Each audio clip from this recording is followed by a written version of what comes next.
Charlie, no BS, true story. Literally last night, he's like, what time? What time's Charlie going to be here? What time? And I'm like, dude, you're in school tomorrow. He's 13. He's like, no. This morning, wakes up at 6 something. He's like, I'm coming.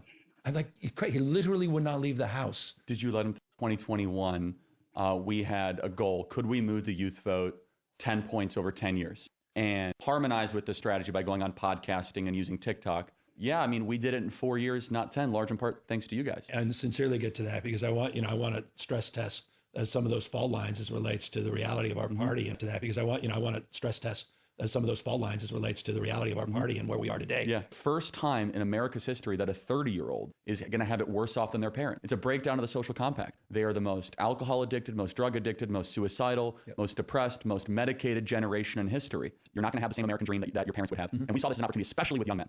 It became a cultural phenomenon where no matter what you threw at this guy, he rose above it. You didn't have to give him credit. I mean, facing 700 years in federal prison, states tried to kick him off the ballot. I know you spoke out against it, but California did have a faction that tried to kick him off the ballot, right? And being shot, and that was kind of the crescendo of all of it. He kind of became this figure of an American comeback story. He personified what a lot of young people, especially young men, wanted back in their politics, which was an ascendant rebel attitude against these institutions that have failed them so miserably. The biography's been written about a million times, but I mean, didn't go to college, wanted to go to West Point, didn't get in. I'm an entrepreneur. Yeah, love it. Started this organization and it became far more successful than I ever could have realized.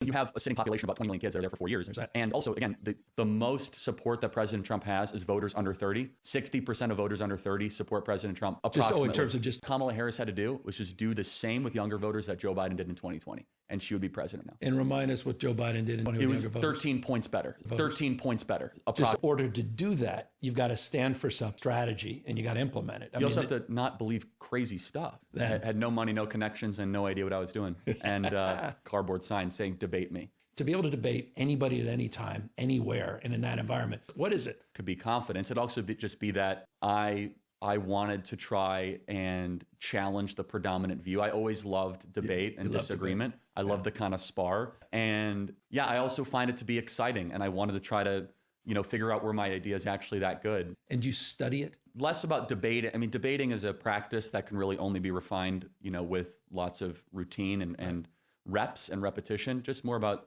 studying, the great books, philosophy. Right. All those studying, the great books, philosophy. Right. All those. I just had to take a look at this. Sure. We have friends. I'm sure you have friends, neighbors that are not Christian and don't have the same beliefs. Coworkers. I have coworkers. You try to keep, everything neutral. You don't talk about religion. You don't talk about politics on a normal basis. Sometimes it does come up. My coworkers know exactly where I stand. But would you go and have a conversation with someone who is a club member and you know it? You know they're corrupt. You know everything. I'm sorry. I wouldn't. So that's a red flag for me, first of all. We know they're club members. All the people that are in Congress. You don't get in these days unless you are. Would you stand in a picture and pose? No, I wouldn't.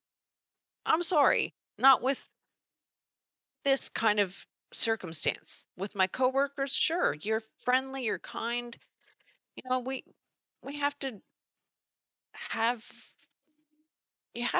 have a communication when you're working. It's for the better good of the company, right? Anyway, I'm sorry. This is I don't know how many it's take doing this video because they took it down. So I really had to chop it. Watch the full video if you get a chance, or even part of it. It's a very interesting conversation. Kirk, Charlie Kirk does a lot of good. He does a lot of, like he said, he'll sit down and have conversations with people. He answers really tough questions. I couldn't do it. I'm sorry. Yeah, everything takes practice and time. That's absolutely sure. So he does amazing work, even just talking about God and the Bible. But, what do you see? I see a hand sign right there. The M, Freemason hand sign. He's connected. Not only has he been buddies with Trump from day one, he's connected to Candace Owens, David Harris Jr., you name it. And he's got his turning point that has just gone crazy. He's been at the CPAC. Look at that. He's also, I don't know if they've had discussions together or what this is, but look at there, John MacArthur, Jack Hibbs, which is right here as well. And I'm sure there's others. Look, I didn't have a whole lot of time, but we know he's on the news, has been on the news. That's another red flag, right? And not only that, but this as well. Right. The hands gesture says it all. This is from an older video of mine. But anyway, so I wanted to see if there was any other connections. I looked up for kicks and giggles, Charlie Kirk and the Grand Master. I wanted to see, could I find him? Well, what did I find? Faith Forward. Yeah. With his Turning Point USA, right? And a lot of interesting pastor names in there. Tenzin Franklin, as you see. All of those you can take a look for yourself. A lot of them I don't even recognize, but oh yeah, Lance Wallnow. So those are two big names anyone in the Christian circles should recognize. So I wanted to see, could I find him with the Grandmaster? Yeah, the Grandmaster that sat down with Lance Wallnow. And they took down the video, they took down pictures, by the way. And what do you know? I found something. There you see Rick Joyner's name. Hmm, right? And who else is? I see Gary Boynton. hmm let's see. Dr. Nicholas Papanikolaos, that's the Grand Master. Lance Wallnow. Oh, yes. And many others. Big Pond, Cindy Jacobs. Right, and Steve Strang. There you have it. Anyone sitting down in a circle with this man right here, you ought to be questioning, why are they associating with that man? Why? There's a little bit of a close-up. I'm sorry if that first picture was a little small. I just want to make it very clear. Question everything and everyone. I trust God and the Word of God alone. Everyone else, I will test. And sure, absolutely, there could be people that might have been in circles not knowing. There is a chance. And all I can say is God gives grace. God knows the truth. But anyone who's in any kind of club like this, the Knights of Malta, like George Parrott or Rick Joyner, Jerry Boykin, who've been on all the same shows with Lance Wallnow. This is the picture that has been taken down. Yeah, on Jim Baker's show, on all the shows, and of course the Pillow Guy.